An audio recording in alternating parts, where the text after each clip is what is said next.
All right. Brad, do you want to introduce our topic?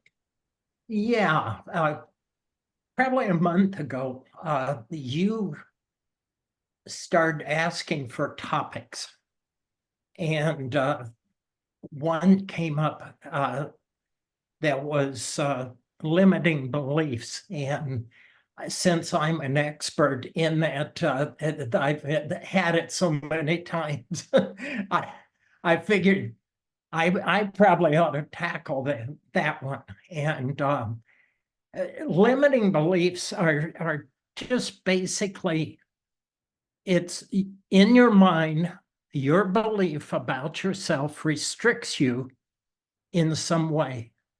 And all of us have had those issues. The restriction really comes down to the fact that whether or not you allow it. And so being it's service related and everything, I said it's the battlefield really of your mind that you're dealing with.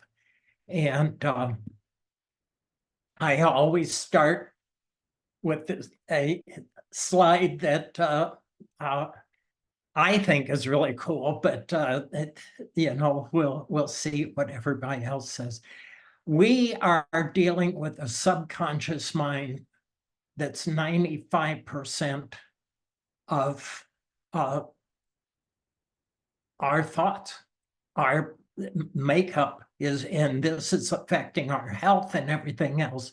It operates at 50 million bits per second, where the conscious mind operates at 50 bits per second. So when you're actually thinking, when you're actually trying to make a choice, you are burning a lot of energy, and your brain doesn't like that. It really likes patterns. It really likes to use its imaginations, its memories, and its emotions. We've heard of also the unconscious mind, which is really 70% of this. So it's 25% is really the subconscious, but the subconscious affects the unconscious mind, which includes your heartbeat, your breathing, your organs, and how they function. Your subconscious mind contains all of your beliefs, your habits, your reactions, your values, where your conscious mind is your agency, basically creating the choices that you have in a day. The Noom, the weight loss and app that studied and said we make 100 or 35,000 choices a day. Of those choices, 122 are actually those that we think about and those that we're intentional. That's a very low percentage. So where do we get this all? It's largely developed from before you're age 8. Your personality, 75% of your self-esteem, all of these things come from your childhood. So when I act that way and people bring it out, I'm saying I'm normal. You then add the traumas, the major life incidents, and your subconscious is trying to sort those out according to the belief set that was created back when you were 8 or earlier. Our brain has abstractions. Alan, do you see a frog here or a horse? Or do you see them both? I saw the frog first, but then I saw the horse. So Renee, did you see the same? I'm only seeing the frog right now. Okay, the horse's mane is here. The horse's, it's facing, this is its nose up here where. Oh, the- I see, just the head of it. Okay, now I see it. Yeah. So Okay. the issue is life experiences. We think that they're all true, where actually what is happening, and this thing is in my way, but it says there that 50% of all of your perceptions are the truth. So what we're viewing on a regular basis, only 50% of it is the truth. The rest of it goes back to those imaginations, all of those things that came from this thing, the memories, and how our imaginations play into those, and then basically how we're seeing life. Alan brought up a ladder of influence or inference here the other day, and it's steps that we go through in our mind on a regular basis without it basically thinking about them for the most part. The words I put after them. So we observe data, we select data, we interpret meanings, make assumptions, draw conclusions, adopt beliefs, and make actions then. It really comes down to each of these things are geared by and filtered by what we believe already. My 5 hours to good decisions basically allow you to make those good decisions, which is to recognize something, which is mindfulness, to reflect on it, which is meditation or prayer, to reframe it then. If it's a negative, to reframe it, and then to refocus on what you've reframed, and then to reference your journey and the win that you've had. Every thought creates a chemical, and we have between 50 and 70,000 thoughts a day, which many of them become our words, our actions, our habits, our character, and our destiny. Each thought, if it's a negative thought, if it's creating cortisol, it's going right to your organs. And each place in your body, and this is why there's a mind-body connection here. So if you're angry or you have grief, your heart center is being affected, and the chemicals coming from your thoughts are affecting these things. Or anger also hits your liver. The mind-body connection that we have, if you reduce the negative thoughts, it's 2.5 times or 2 times more effective than addressing just the trying to be positive all the time. I'm not saying don't be positive. I love the fact that Alan is so positive and everything. It just cheers me up every time around. But removing those negative thoughts, of which about 80% of the 50 to 70,000 thoughts are negative. Cortisol, it's going to create, and that comes from your amygdala, that part of your brain that's protecting you. It creates the stress, the lack of energy, sleep, brain fog. So we try to go to receive the good things, the good chemicals. Oxytocin is the bonding that a mother has with a child. And by the way, if you kiss somebody for 6 seconds, you are creating a lot of oxytocin.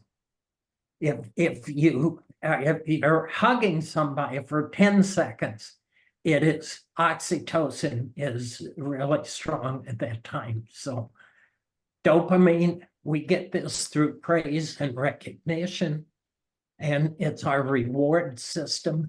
This is why it's so important to give people compliments in work and everything. Their brain is turned on by this. Serotonin, 50% of your serotonin is coming from your gut. So if your gut is off, you're in trouble there. 50% of your dopamine is coming from your gut. So if you've had bad pizza the night before, you're probably not going to relax. You're probably not going to have the pleasure and the happiness because of it.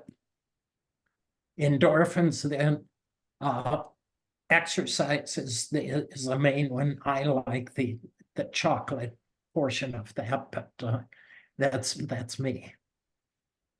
How do we take our mind off guard duty? Because that's what the amygdala does. It's basically protecting us. It's the fight, flight, freeze portion of our brain. And you can do that by breathing diaphragmically. You can do it by removing trash talk, which we'll talk about a little bit later, and turn down the emotions. Your mind is made up of, if you think about a time that you excelled, and then point to your head, close your eyes and point to your head where that is located on your head. If it's in the forehead portion, that's imaginations. If it's from the forehead to the crown of your head, that's coming from memories. If it's from the crown down to the base of your neck, it's coming from emotions. So you will see, like I do this with golfers, and they'll point to someplace on their right side, because the best shots are on the right, and it'll be closer to the back of the crown here.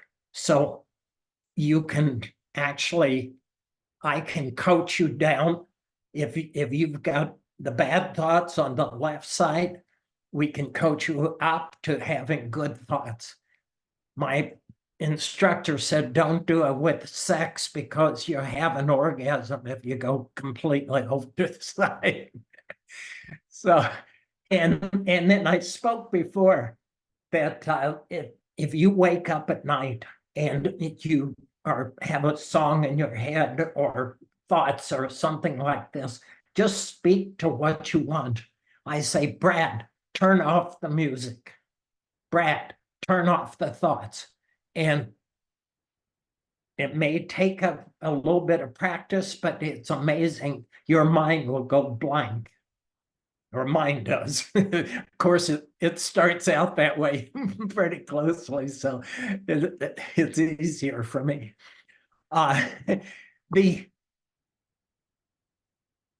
Your fixed mind, or your having a growth set mind, is a huge part of your limiting beliefs. So when you're having challenges, you go to a fixed mindset,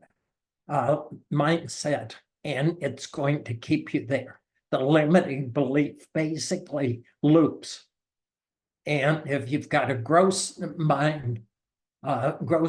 mindset, it again can move on.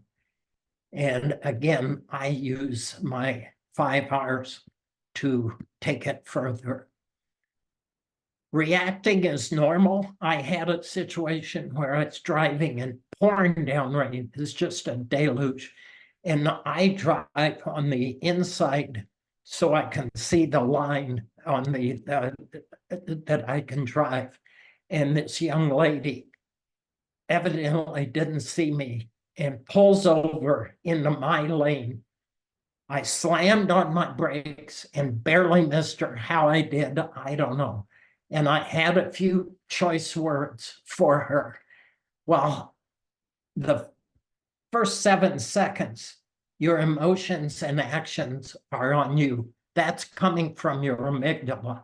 So that reaction, slamming on the brakes, and the fear that I was showing came out. As I drove a little further, I realized she was scared out of her mind, and I just gave thanks for the fact that I was able to negotiate out of that. As I drove further and everything, I'm saying, there's been times that I've done dumb things too. And so it's after that 7 seconds, it's on you. So your choice after 7 seconds, if you've still got an attitude, that's really your choice. And it's not about the emotions or whatever have happened. If we create our purpose and values, we are able to change all that and live by them. To pause and to ask, what really happened there? To have the grit and resilience that we need. And I call it eating the ugly frog first, to on your day when you're having a tough time, do the task that you really don't want to do. And then use the word yet. So don't use I can't do that. Put yet at the end of it. And your mind totally starts looking for ways to do it. And then focus on the emotions and ask yourself 5 whys. Why did I get so angry at her? Well, I was scared. I was very frightened on the thing. Then I went a little bit further and started reasoning out of it. And you ask yourself 5 whys, you'll get to the cause. Stress is merely our expectations of our demands. So you can just think about these 5 words. Do I have a lack of control over the fact that this company didn't return my calls or didn't get back to me?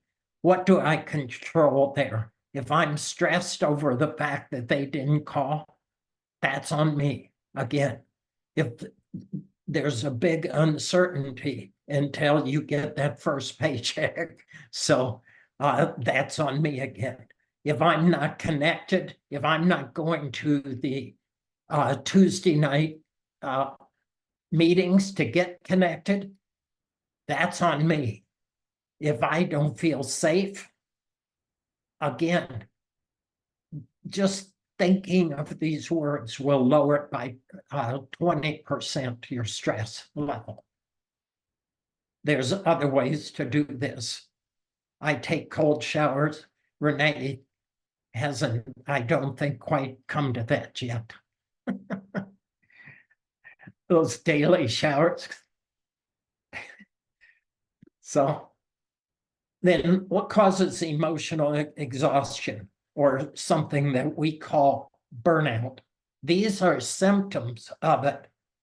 Go to the actual cause of it.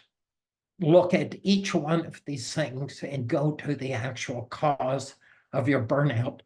41% are saying, of all employees are saying they've had burnout in the last year. So all of these things, these are normal things that we're having. It's when they become chronic that they become burnout. How's it feel? It's a sense of failure. It's helplessness. It's detachment. It's loss of motivation. And it's easy when you're going through one of the biggest emotional issues is being out of a job and looking for a job. It's in the top 4. And so it really is very easy to start feeling this way. Staying in that is when you come to get help. And then motivation always starts with your why and your identity. Your identity is not about your job. What's your Simon Sinek why? How do you get more energy? Because it is very draining to have this, to go through job loss. And then take small, simple, ugly frog steps. Try to identify when you're in the zone and repeat that. And then celebrate the journey. And then get rid of as many pains and the negative drivers. I ask all my clients to create their future. It's their GPS, their goal progression state.